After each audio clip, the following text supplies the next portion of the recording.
And welcome to this very special Hannity conversation, Radical Islam and America. Now, we were promised that al-Qaeda was on the run. We were told that America was more secure because Osama bin Laden was dead. And we were even led to believe that ISIS was nothing more than a JV team of wannabe terrorists, but with extremists on the march all around the globe. And as our own homeland comes under attack, it's time for us to come together, time for us to unite, to confront this growing threat. Because make no mistake about it, radical Islam has reached the shores of the United States of America.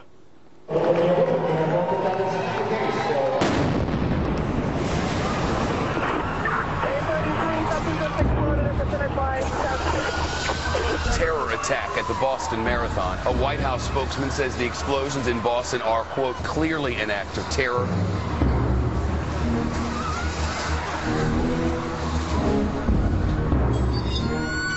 This is a Fox News alert. The U.S. military says 12 people were killed this afternoon and 31 wounded when at least one soldier opened fire at Fort Hood Army Base in Texas.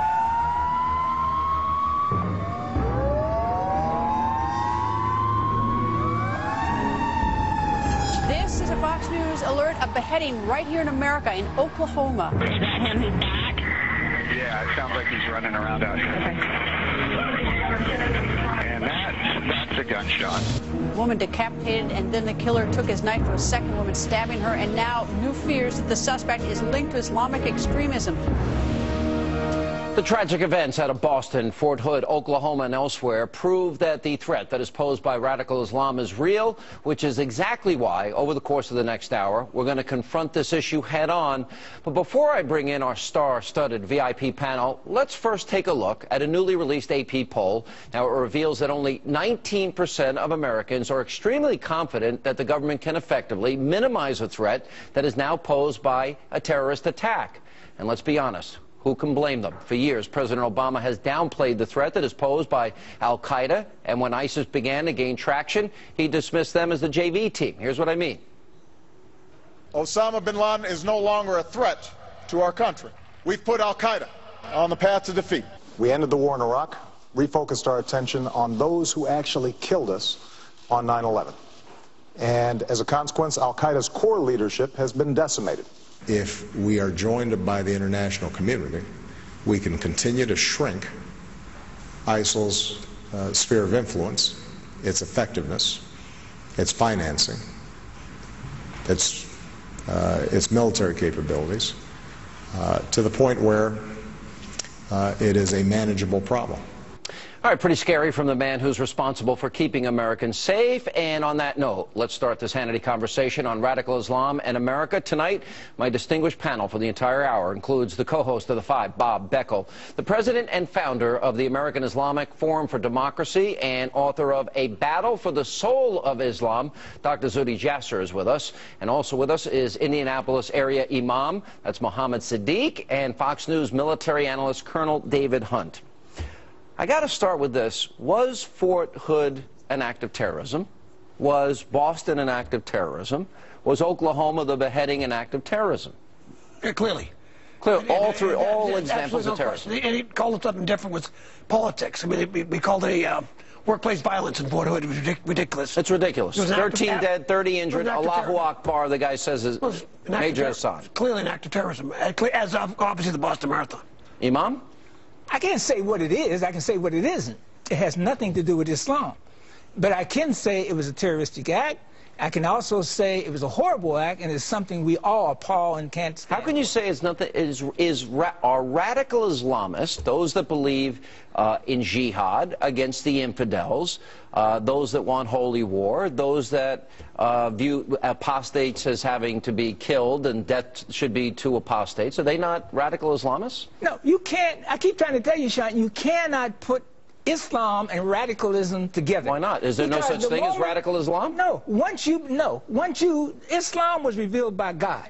You cannot take God's word and then take something from the world. But if people use Islam and the Quran to justify the killing of innocent men, women, and children, and they are promised 72 virgins in heaven. Is that not radical Islam? No, they use their understanding of Islam to do what they want. Now we're parsing words. Zudi Jasser. Yeah, I mean, Sean, it's so important to take the opposite approach of what my friend Imam Sadiq is doing here, because you can't treat the problem unless you diagnose it. And the diagnosis is political Islam, the ideology that permeated the Brotherhood that won an election in Egypt, the Islamic Republic of Iran, the Islamist Wahhabis of Saudi Arabia. All over the Muslim world, you've got this ideology that's thriving, that some say, yes, the violent component might be 5 to 10%, but the political ideology has won elections.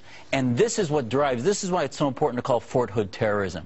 Terrorism is about... And Oklahoma, terrorism. Exactly, because it's violence that seeks a political ends. Whether it's a beheading, whether it's Fort Hood, whether it's the Boston bombing, these are individuals that have a virus that didn't come out of thin air. It's political Islamism. The Brotherhood's virus gets into their mind, and they become anti-Western, anti-liberty, anti-American, and they commit a random act of violence. And this is your religion. It's not my Islam, but I'm adult enough. Muslim. Exactly. That's what I mean. I'm adult enough to say that it is a version of Islam, that if this country doesn't start targeting as far as the ideology, we're going to continue to get hit. Not just this country, it is also the entire world that needs to confront radical Islam. Bob Beckel, we don't agree on a whole lot. You have said, I want to open up my show, The Five, and provide a forum for moderate Muslims to confront and condemn radical Islam.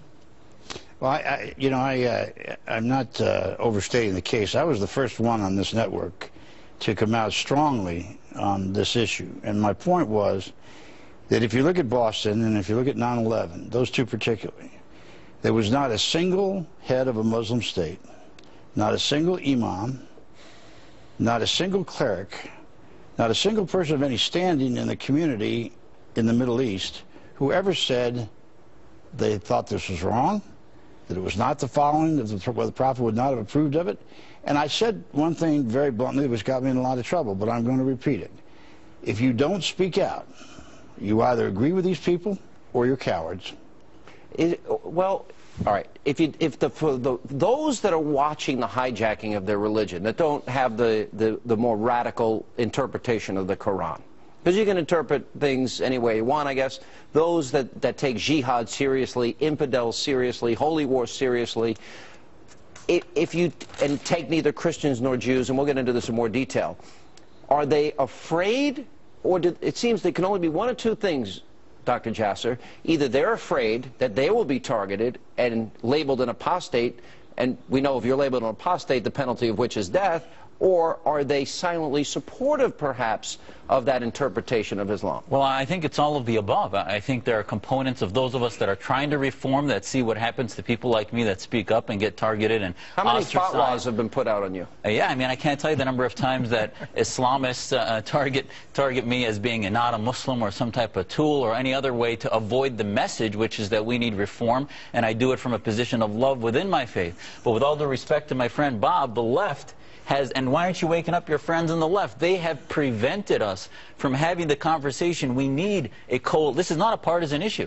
The feminists, the gay rights movements, and all others that the left values. Under Sharia, gays are killed. Exactly. Women don't have rights to drive. They have to be covered. Before you make a broad statement like that, it was, I put my liberal credentials up against anybody, and it was a liberal who spoke out on this network first, not a single conservative. I hate to tell you, I was right there. You were there. You were.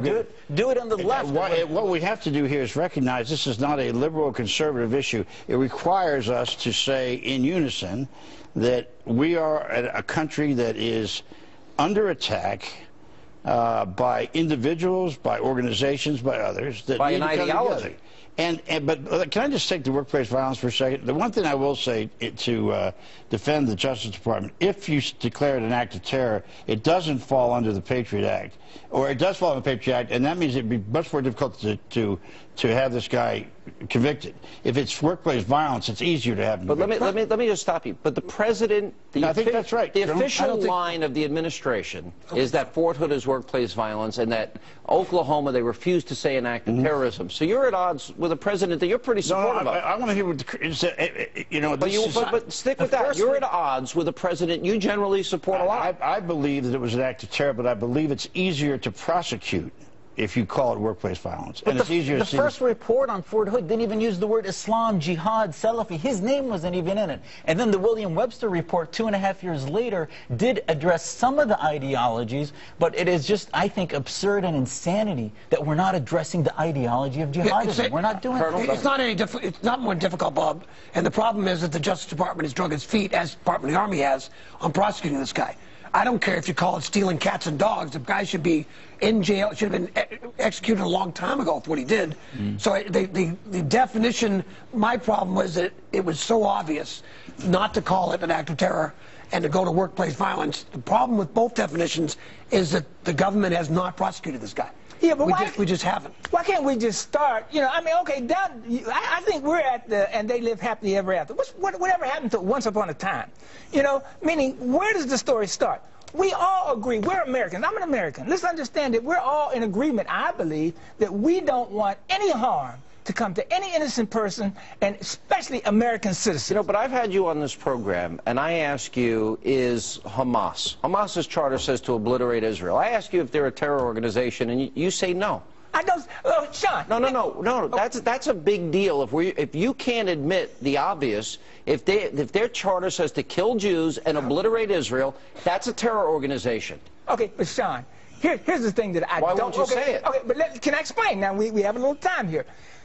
First of all, not only is Hamas's charter needs to be revised, not only does it have to be revised, take it Likud. But I don't want to You want to revise their charter, or they're the fascists that run that organization? It's not the charter that's the problem, it's the fascists. Let your brother talk for a little bit. We're going to leave here. You're killing me. I know. We're going to leave here as brothers, and we're going to have prayer together. But you're saying they're not a terror organization. I'm saying if we start there, and don't start with where all this stuff started. We don't look at Likud. We don't look at what they say. We don't look. I don't want to get into condemning Likud. I don't want to get into Hamas.